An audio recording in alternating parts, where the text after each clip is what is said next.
The next problem we're going to do, I did not assign this one, I don't think, is this one. It's another number 4. Except you'll notice that it's worth 15 points. This one will take us some time. We got this triangle here. Let's see, I notice we've got a non-right triangle, so I'll probably be using law of cosine or sines. The triangular field is horizontal on a horizontal ground. The lengths of AB and AC, so AB is 70, AC is 50. That's what respectively means. And that's already listed here. This angle, BCA, is also listed, so none of this information needs to be added to the diagram. It's already there. Find the size of angle ABC. So this is angle ABC. Like I said, it's a non-right triangle, so we have to use the law of sine or the law of cosines. The law of sines relates 2 sides and 2 angles. The law of cosines relates 3 sides and 1 angle. We have 2 sides and 2 angles, so we'll be using the law of sines. Since we're solving for an angle, I'm going to put the angle stuff on top. So sine of B goes on top because we want to find the angle. Just makes the math easier later on. Sine of C. I'll use C and B because that's what we have the names of the angles being. All right, now these letters being the same do mean something. It means angle opposite this side, angle opposite this side. So when I put in sine of B and divide it by B, little b would be opposite angle B, so this would be 50. Sine of C, we know C is 78 degrees, and little c is 70. Multiply both sides by 50. So we get the sine of B is equal to whatever this is. Let's go ahead and figure what that is. All right, so 50 sine of 78, enter, divided by 70 equals 0.6987. So to find B, we have to take the inverse sine of both sides. So B is equal to the inverse sine of that number right there, which is 44.3 degrees. So this is 44.3 degrees. I'll go ahead and put that in a box because that's what they were asking for. Okay, find the area of the triangle. All right, there's 2 ways to do this.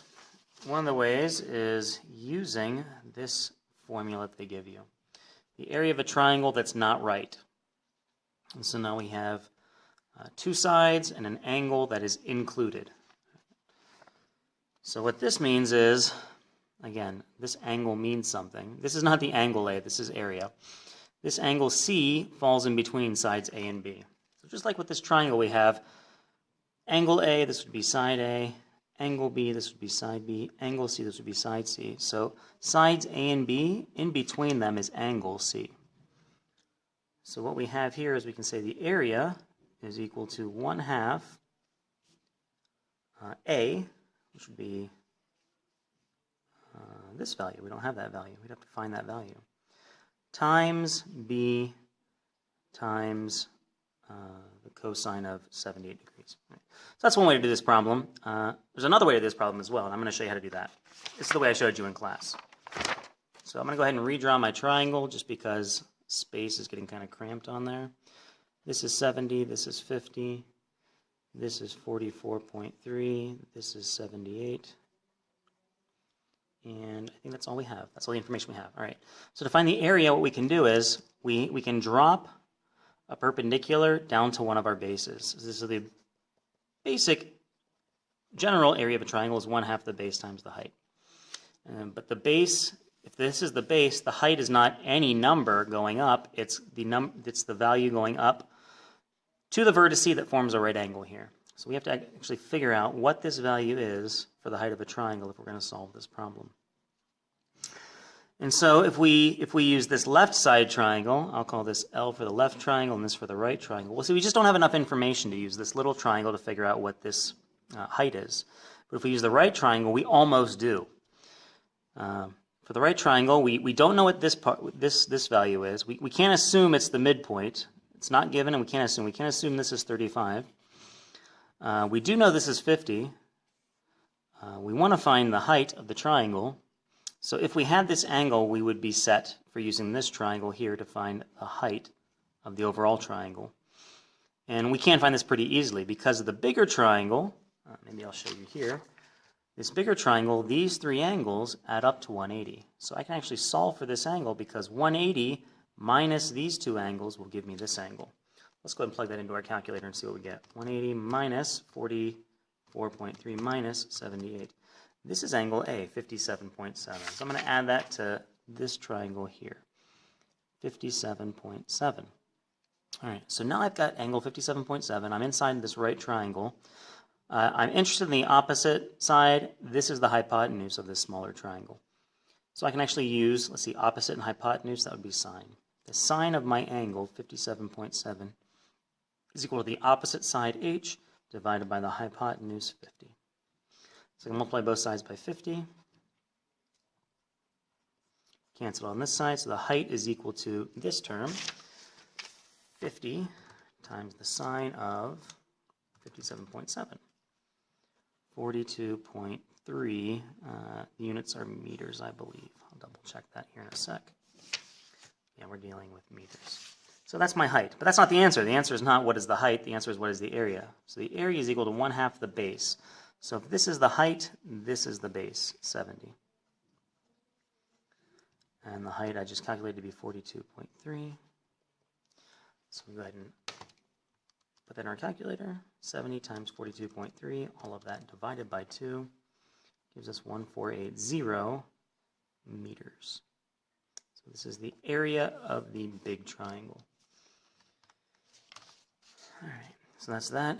It states M is the midpoint of AC. The point was drawn here, we just didn't know what it was yet. It's the midpoint of this AC, so find the length of BM. Again, I'm going to redraw this triangle because we're running out of space. And what was this? This was A, this was C, this was B, this is M, this is 70.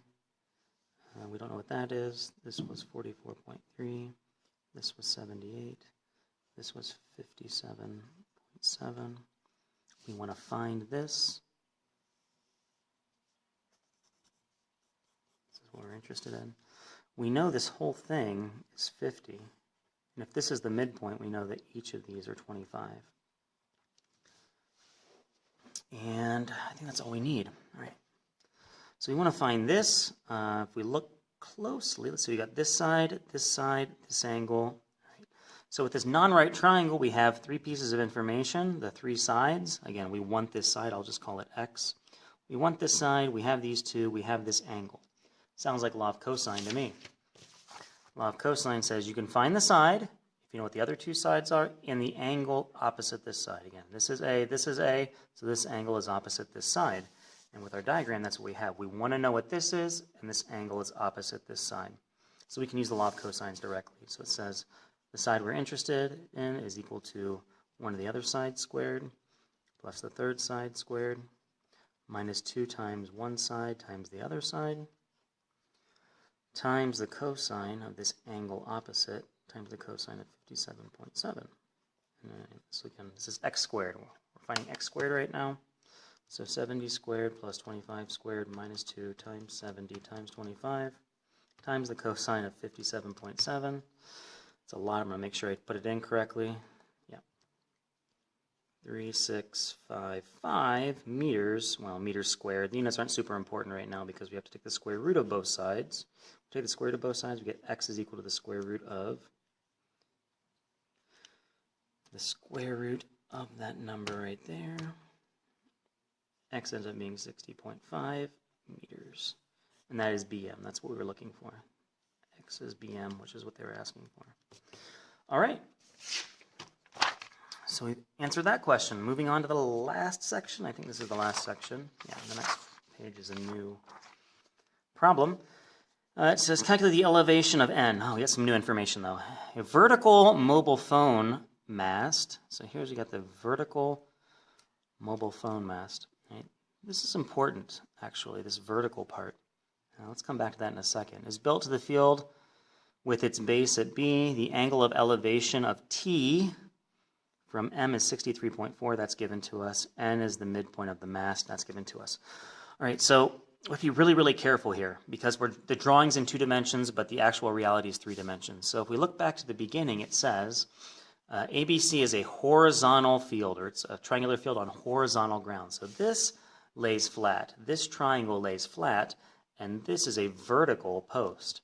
So this is actually coming out of the ground, so to speak. So these are actually at right angles to each other, which is really hard to see in the diagram. So this is actually a right angle. It doesn't look like it, but it's a right angle because it's not flat. This telephone pole isn't laying on the ground. It's actually straight up and down. It's coming at us. And so there's a right angle between the horizontal field and this telephone pole. So this is actually a right angle. So let me redraw this triangle so it's a little bit easier to see what's going on. This is this triangle right here. This is the triangle I'm redrawing right here. So this is B. We have a midpoint N. We have T. We have 63.4. We know what BM is. BM, we found from the previous part, is 60.5. Let's put that in here too, 60.5. That's M. All right, so now we have the triangle. Again, this is a right triangle. So now we have the triangle redrawn, actually redrawn in two dimensions, so it's easier to see. And we want to find, what do we want to find? We want to find, actually, this angle right here. But in order to find this angle, we probably need to find this side. And in order to find this side, we can find this whole thing. If we find this whole thing, we know that this N being the midpoint, NB is 1/2 the whole post. So I'm going to find TB. That'll end up giving me NB.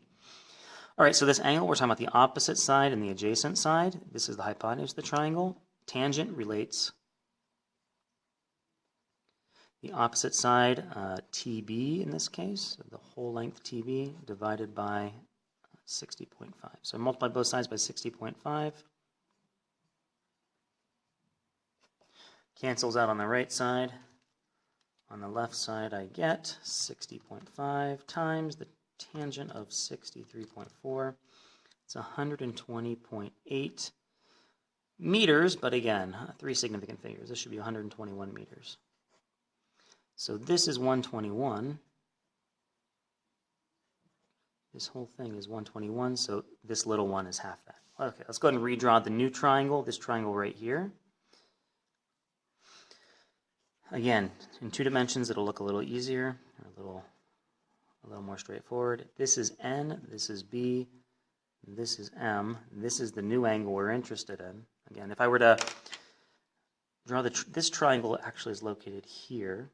We're not interested in this triangle anymore. So this triangle right here is this pink triangle as I've drawn it right here.